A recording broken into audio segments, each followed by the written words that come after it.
বিয়ের মাধ্যমে জীবনের নতুন অধ্যায় শুরু করেছেন অভিনেত্রী তানজিকা আমিন। যে শাড়ি পরে তানজিকা বিয়ের পিঁড়িতে বসেছেন সেটা পরে ৪ দশক আগে তার মাও বিয়ে করেছিলেন। তানজিকার বরের নাম সাইফ বাসুনিয়া। ২৫ বছরেরও বেশি সময় ধরে অস্ট্রেলিয়ায় বসবাস করা সাইফের সাথে তার পরিচয় হয় ২০১৮ সালে। অবশেষে পরিবারের সম্মতিতে ২০২৪ সালের ৬ ডিসেম্বর ঢাকার বেইলি রোডে বাসায় ঘরোয়া পরিবেশে তাদের বিয়ে সম্পন্ন হয়। এটি তানজিকা আমিনের দ্বিতীয় বিয়ে। তার প্রথম বিয়ে হয়েছিল ২০১১ সালে স্থপতি এনামুল করিম নির্ঝরের সঙ্গে। তাদের সেই সংসার বেশি দিন স্থায়ী হয়নি। ২০১৩ সালে বিচ্ছেদ হয়ে যায়। বিচ্ছেদের পর নির্ঝর ঘর বেঁধেছেন অভিনেত্রী অপি করিমের সাথে। সেই যাই হোক, প্রথম বিয়ে এবং বিচ্ছেদ নিয়ে কোনো আফসোস ছিল না তানজিকার। বাবা মায়ের চাওয়া পাওয়াকেই তিনি প্রাধান্য দিতে চেয়েছেন। তানজিকা আমিন উঠে এসেছেন লাক্স চ্যানেল আই সুপারস্টার প্রতিযোগিতা দিয়ে। ২০০৪ সালে লাক্স চ্যানেল আই সুপারস্টার প্রতিযোগিতায় অংশ নিয়ে রানার আপ হয়েছিলেন এই অভিনেত্রী। তারপর থেকে প্রায় ২ দশক ধরে শোবিজে কাজ করে চলেছেন। নাটক, সিনেমা, ওয়েব সিরিজ ৩ মাধ্যমেই তার উপস্থিতি রয়েছে।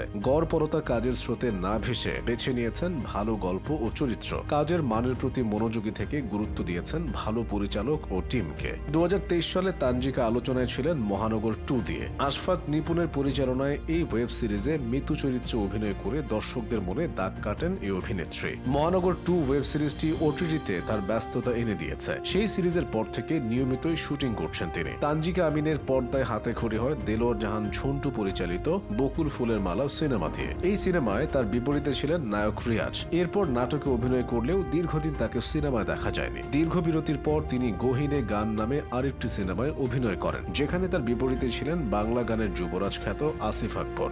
সমসাময়িকদের কেউ কেউ মিডিয়ায় কাজ করে স্টার থেকে সুপারস্টার বনে গেছেন। অনেকেই এখনো দাপিয়ে কাজ করে যাচ্ছেন। সেখানে তানজিকা কাজ করেছেন হাতে গোনা। তিনি সব সময় অল্পতেই তুষ্ট থাকতে চেয়েছেন। তানজিকার মতে তিনি সুপারস্টার হতে না পারলেও অভিনেত্রী হয়েছেন। দীর্ঘ ক্যারিয়ারে তাকে নিয়ে কোনো নেগেটিভ খবর ছড়ায়নি। সম্মানের সঙ্গে ২০ বছর পথ চলতে পারাটাই তার সবচেয়ে বড় অর্জন। ছোট পর্দার প্রায় সকল নামকরা অভিনেতাদের বিপরীতে তিনি অভিনয় করেছেন। মোশাররফ করিম, আফরান নিশো, অপূর্ব, এমনকি মিশো সাব্বিরও আছে এই তালিকায়। তানজিকা আমিন অভিনীত আলোচিত কিছু নাটকের মধ্যে জীবন এখানে এমন, হাবুর স্কলারশিপ, এখানে তো কোনো ভুল ছিল না, অপাখিতর যন্ত্রণা এবং অতি চালাক অন্যতম। এছাড়া ভিআইপি ড্রাইভার, কন্ট্রাক্ট ম্যারেজ, শান্তি মলম ১০ টাকা, অনলাইন অফলাইন, ফুর্তির ফসল ও প্রেম অথবা অপ্রেমের গল্প নাটকগুলোতে কাজ করে তিনি প্রশংসিত হয়েছেন উড়াল দিব আকাশে, টক ঝাল মিষ্টি, তবুও তুমি আমার, লজিক লতিফ সহ বেশ কিছু নাটক ও সিনেমায় অভিনয় করার পাশাপাশি তানজিকা আমিন ক্যামেরার পেছনেও কাজ করেছেন। হৃদি হক পরিচালিত ১৯৭১ সেই সব দিন সিনেমায়ও পর্দার পেছনে তিনি ছিলেন। এটি মূলত তার বন্ধুদের সিনেমা।